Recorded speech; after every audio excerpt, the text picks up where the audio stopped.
आप देखिए कभी एक साथ एक पार्टी में 9 आईएएस कम से कम 12 आईपीएस ज्वाइन करते हैं। भाई आरजेडी गठबंधन कर ली अभी जेडीयू के साथ अगर, तो वो कौन सी समर्थन की बात करेगी, कौन से एथिक्स की बात कर रही है। एक दिन गुंडा मवाली को लगा कि यार जब हम ही बूथ लूट करके सरकार बनाते हैं तो क्यों नहीं हम ही सरकार में आ जाएं, हम ही विधानसभा पहुंच जाएं। ये हो चुका है। पहले जब नीतीश कुमार ने आरजेडी के साथ गठबंधन करके इलेक्शन कैंपेन किया तो फिर वो बीजेपी के साथ चले गए, और जब बीजेपी के साथ इलेक्शन कैंपेन किया गठबंधन बना करके तो आरजेडी के साथ चले आए। नमस्कार, आप देख रहे हैं निष्कर्ष भारत और मैं हूं आपके साथ प्राची सिंह।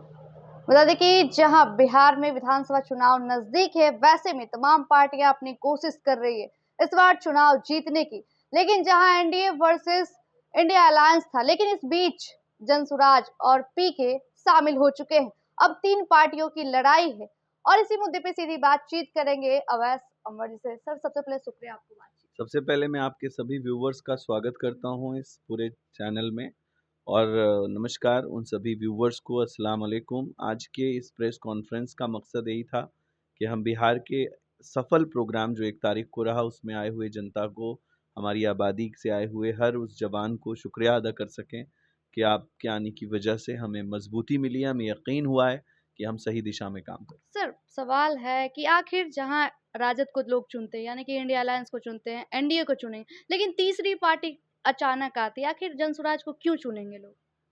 देखिए, जनसुराज को चुनने की कई वजह है। पहली वजह यह है कि जो ये 2 पार्टियां हैं, एक साथ सरकार बना के विफल रही हैं बिहार को चलाने में। अकेले में एक ने जंगल राज बनाया है और दूसरे ने बिहार की जनता को अपना वोट लेकर ठगा है। क्या भरोसा आप भी जंगल राज बना दे? पहली बात समझिए, हम प्रिडिक्शंस में नहीं, जो अभी हुआ है पहले उसके बारे में बता देते। हम प्रिडिक्शन नहीं कर रहे, हम बता रहे हैं कि ये हो चुका है। पहले जब नीतीश कुमार ने आरजेडी के साथ गठबंधन करके इलेक्शन कैंपेन किया तो फिर वो बीजेपी के साथ चले गए, और जब बीजेपी के साथ इलेक्शन कैंपेन किया गठबंधन बना करके तो आरजेडी के साथ चले आए। इस दोनों तरह की जनता को सेकुलरिज्म का पजामा पहनाकर ठगने का काम किया है हमारे इस प्रदेश के मुखिया ने।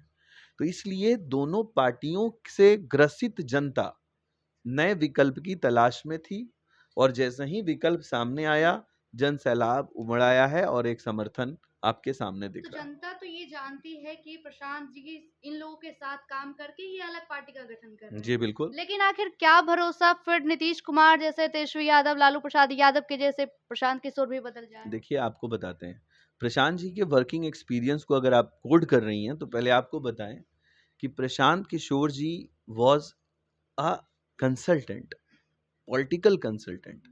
जब वो इस प्रोग्राम को चला रहे थे तो उस वक्त वो नेता नहीं थे। जब उन्होंने किसी भी बीजेपी का हाथ थामा था तो वो नेता नहीं थे, वो एक प्रोफेशनल इंसान थे। जैसे आप डॉक्टर हैं तो आप किसी का ऑपरेशन करने से पहले ये नहीं पूछती हैं कि तुम क्रिमिनल हो कि गुंडा हो, आप अपना धर्म निभाती हैं।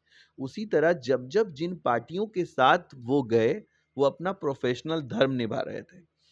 पहले भी ऐसा होता था, जब गुंडे मवाली बूथ लूटते थे बिहार में 90 की दशक में, आप बहुत उस वक्त हो सकता है पैदा भी ना हुई हो, तो उस वक्त में 90 में होता यह था कि गुंडे मवाली बूथ को लूट लेते थे और किसी को भी जिता देते थे। एक दिन गुंडा मवाली को लगा कि यार जब हम ही बूथ लूट करके सरकार बनाते हैं तो क्यों नहीं हम ही सरकार में आ जाएं, हम ही विधानसभा पहुंच जाएं।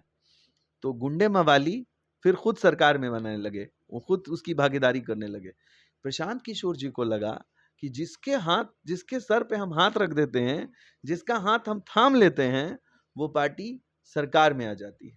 क्यों नहीं इस बार हम बिहार की जनता का हाथ थामे और बिहार की जनता का जन सुराज बनाए। भरोसा करेगी जनता?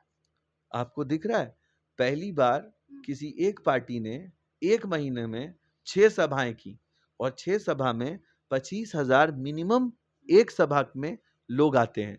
क्या दीवानगी है, क्या बात है शीत सैलाब जन सैलाब की, कोई तो वजह रही होगी। उसमें युवा हाथ उठा उठा कर कहते तब्दील हो गई है भी। यही फर्क है, तेल पिलावन रैली नहीं है, सत्तू खिलावन रैली नहीं है, लिट्टी चोखा रैली नहीं है, ये शिक्षा का सैलाब है। ये बेरोजगारी के खिलाफ अभियान है, ये जनता के दर्द का परिणाम है। मतलब मैनिफेस्टो में ये सब आएंगे आप लोग? यस, हमारे मैनिफेस्टो में है। नीतीश कुमार तो लगातार इतने सालों से सब कुछ कर रहे हैं, इतने सालों से डेवलप कर रहे हैं। क्या डेवलप कर रहे हैं? आप उत्तर प्रदेश जाइए, कितना एक्सप्रेसवे गुड़गांव बन गया, लगता है दूसरे शहरों से आते हैं, लगता है गांव में। असल बात यह है कि बिहार की जनता को कुआं का मेंढक बना दिया। जब वो बिहार की जनता के कुछ लोग, जब हमारी एक छोटी आबादी Dubai, Dammam, Riyadh, Jeddah, Europe से आती है तो 2 दिन भी टिकती नहीं है। माँ बाप बूढ़ा हो रहता है, छोड़ के चले जाते हैं। बूढ़े माँ बाप को, अपने कमजोर माँ बाप को छोड़कर जो चले जाते हैं, बोलते हैं यहाँ संसाधन नहीं है मेरे बच्चों के लिए। जो सक्षम परिवार है, हम उन सभी लोगों को जो अपने बूढ़े बुजुर्ग को छोड़ के चले गए हैं, उनको आह्वान कर रहे हैं, देश और दुनिया के किसी तो सबको ही करते हैं। नहीं, वादा नहीं है, हम लोग के पास ब्लूप्रिंट है, ड्राइंग है, डिजाइन है। आपको पहले हम लोग राजनीति में दिखे थे, आप मुझे बताइए किसी भी पार्टी में जाकर हम लोग कभी जिंदाबाद मुर्दाबाद करने दिखे हो तो बताइए।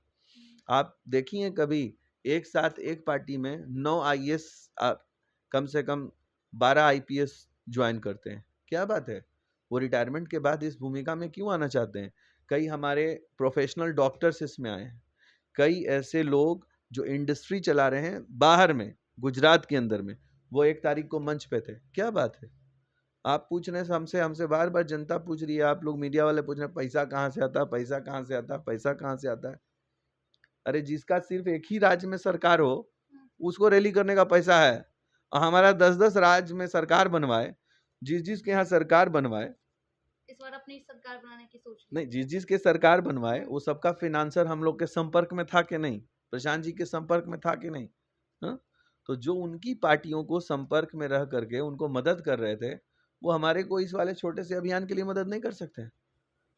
बहुत इजीली बात है। तो ये बदलाव की लहर है जिससे पूरी पार्टियां बहुत परेशान है। अच्छा, नीतीश तेजस्वी की मुलाकात के बाद क्या लगता है आप लोगों को? बड़ा हम लोग तो दुआ करेंगे कि दोनों मिल जाएं, ताकि हमारी लड़ाई आसान हो जाए, बस। तो क्या बीजेपी के जहां एक तरफ एजेंट की बात हो रही है, क्या वो फिर से अगर जीतते हैं आप लोग तो गठबंधन कर लेंगे? भाई आरजेडी गठबंधन कर ली अभी जेडीयू के साथ, अगर तो वो कौन सी समर्थन की बात करेगी, कौन से एथिक्स की बात कर रही है? अगर जेडीयू ने आरजेडी का हाथ थाम लिया तो वो एथिकल है, और हम लोग एक साफ कह रहे हैं कि भाई 243 में जो जहां से ज्यादा उछलेगा हम उसी को पछाड़ेंगे,